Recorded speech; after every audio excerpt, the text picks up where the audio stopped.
Assalamualaikum warahmatullahi wabarakatuh. Selamat pagi anak-anak. Bagaimana kabar kalian hari ini? Semoga kalian tetap sehat, tetap semangat meskipun hari ini kalian menjalankan ibadah puasa.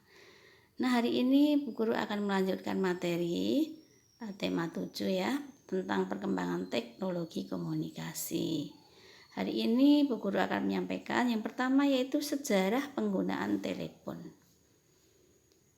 Telepon digunakan untuk menyampaikan pesan suara. Sebelum ada telepon, manusia sudah mengenal surat dan telegraf.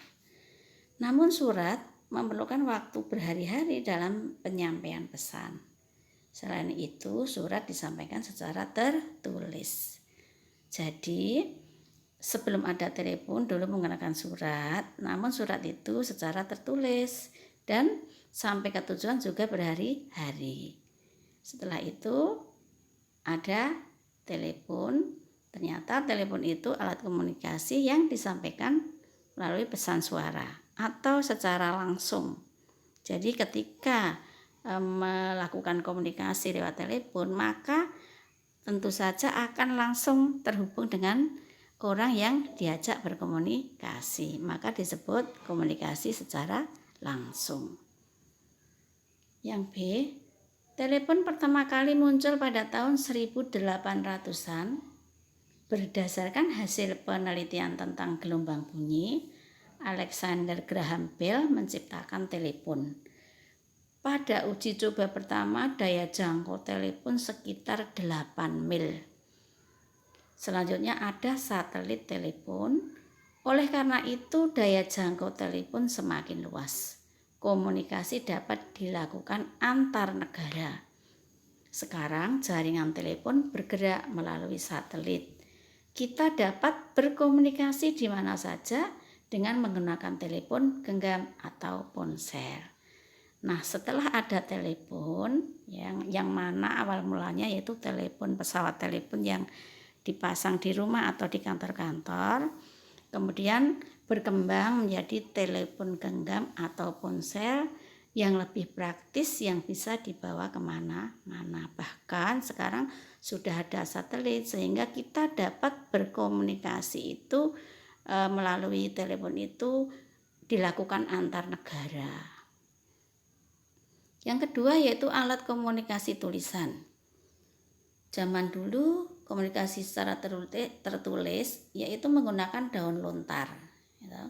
Selanjutnya menggunakan surat yang ditulis pada selembar surat, kemudian dimasukkan dalam amplop, lalu amplop itu diberi perangko itu sebagai ganti biaya pengiriman surat, kemudian diantarkan atau dikirimkan oleh petugas pos dalam waktu tertentu. Waktu penyampaian surat tergantung pada jarak, tujuan, dan biaya pengiriman. Biasanya sekitar 3 hari sampai 1 minggu. Pada abad 21 mulai dikenal surat elektronik atau surel. Surel dikirim melalui jaringan internet dengan alat bantu komputer. Melalui surel, pesan dapat diterima di tempat tujuan sesaat setelah dikirim.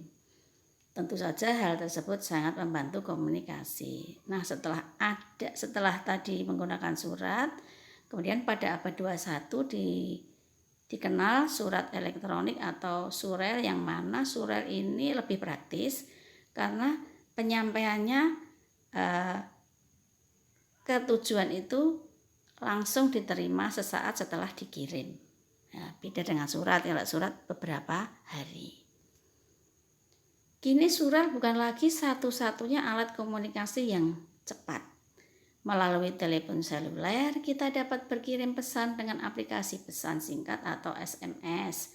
Bahkan saat ini kita dapat saling berkirim data penting melalui ponsel dengan berbagai pilihan aplikasi.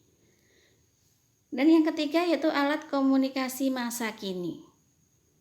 Manusia membutuhkan alat komunikasi untuk menyampaikan pesan dan informasi. Ilmu alat komunikasi berkembang agar manusia dapat berkomunikasi lebih mudah dan cepat. B. Aplikasi penyampai pesan harus diunduh dalam ponsel, tablet, atau komputer.